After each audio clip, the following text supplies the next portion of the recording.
In today's clip, I'm going to address a topic very dear to my heart. That's how, as any person progresses through their career in a corporate environment, the most likely outcome is simply burnout. Hey, XenPuck here. So I don't have a corporate job anymore. It's been a couple of years and I feel great. I feel really great. These days when I talk to older folks and they warn me about the ills of getting older, they'd say, now that you're in the dreaded middle age, it just gets worse and worse from here, all downhill. Hey, maybe that's their truth, but I always reply with, well, I've never felt better in my entire life. I feel like a kid again, and that's my truth. So what does this sentiment of mine have to do with office work? Well, everything, I believe, because I feel this way mainly because I've detached my enjoyment of life from the so-called rat race. Man, I both love and hate that term. But it is quite illustrative of how most people look at how they spend the majority of their time, right? At work. You know, in an office. Feeling like a trapped rodent in a race towards little reward. Why else call it a rat race, right? To be clear, I didn't always feel that way. As I recall, I really did enjoy getting that first paying job that gave me some level of financial agency. So what happened in the decade or two since for me to want to be out completely? Let's review. Number one, first let me be clear. One can get burnout from any kind of job, right? Not just corporate white-collar office jobs. But I can only talk about what I know, and for the majority of my career, it was a white-collar one in an office, so that's all that I'm qualified to talk about. Okay, on to the first point. The sterility of it all, of the environment, the sameness, the blandness. Eventually will get to you, I think. I didn't feel it for maybe 5 to 10 years. Because there's some level of comfort in the bland and neutral, right? Maybe that's okay with most people who are by definition followers, but not to me, okay? And if you're watching this, I doubt it's good for you either, right? Isn't that the way, isn't that why people decorate their little cubicles / cells? Anything to make the work environment remind themselves that they have personality of any kind? Working in an office over the long run starts to feel like sinking into the quicksand of the mundane. Please comment below if you disagree with that statement. I don't think that's that controversial. Point number two. Look, I'm no sociologist and I can't pretend I have deep answers as to the why part of the terror of office work, right? But I can easily describe the symptoms. Office politics is one of those things that you either love or hate.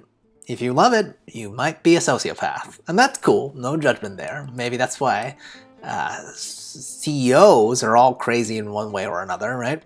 But most people that I know do not enjoy having to play the office politics game, right? At best, it feels like high school all over again, except with none of the participant being in shape or worth being ogled whatsoever, okay? Or one could just call it Game of Thrones, but with fat people and none of the deadly consequences, alright? So if you do not like office politics and refuse to play the games to the best of your abilities, congratulations, you are probably the part of the population that does actual work. But you might hit a ceiling as to how to move up in that world, because frankly, in corporate culture, you absolutely have to play that disgusting, useless game, right? Now, maybe some of you who really love office politics can explain to me why it's valuable and productive, but I have yet to meet such an individual who can explain how office politics is good for the company rather just for themselves. Point number three, right? I've been an employee at small and mid and large size companies alike, and somehow at the end of the day, the will of the company will always overwhelm whatever it is that drives any man or woman for that matter, right? By this I mean, unless you're the founder, or you're the type of person that drinks the company Kool-Aid like a good soldier that's prone to talks of how valuable company culture is, then any man or woman with free will will inevitably chafe at being led by inconsistent and opaque goals. To be frank, this part is not really that different at how citizens choose to view most governments in free countries, right? Because we all have some level of distrust towards an entity whose goals are not ever entirely aligned with what our own is, right? But the difference between a government and an employer is that a government doesn't usually directly threaten your livelihood, but an employer can, on a whim and without notice. Examples are really easy to find, right? One of the most egregious ones that I've seen is Amazon's been defending how their truck drivers peeing in bottles isn't that much of a problem, right? Until they got berated for it by public officials repeatedly. Are you kidding me?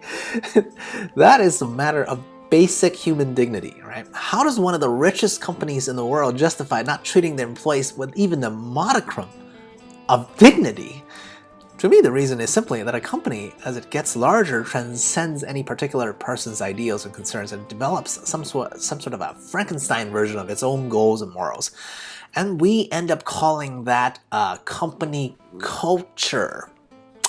Yet it's total BS. It's not culture because its goal is not human development, but profit. Okay? Look, at the end of the day, I don't think there's anything wrong with profit. Okay? Obviously, I've reaped the rewards of it. But don't call a pile of shit a beautiful pre-landscape. Okay? It is what it is. I don't hate corporations, by the way, and I understand that they are a means to an end. Someday I'd like to start my own company, right? But honestly, I would never take it public because I want total control.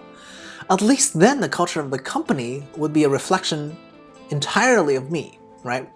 And hopefully, ideally, not solely driven by the good old profit motive, right? Frankly, whether good or bad, this hypothetical company of mine and how it's run, it'll simply all be on me. I'm a problem solver, and I'm okay with that. You know that quote that says, "Heavy is the head that wears a crown"? Yeah, I think it's very much true. I know I'm strong enough to wear that crown, right? Like, most people, they dream about being the boss, but doesn't understand what it actually takes. Yeah. All right. How about you? How do you intend to extricate yourself from the cesspool that is the corporate world? Or do you just love swimming in it? Let me know in the comments below.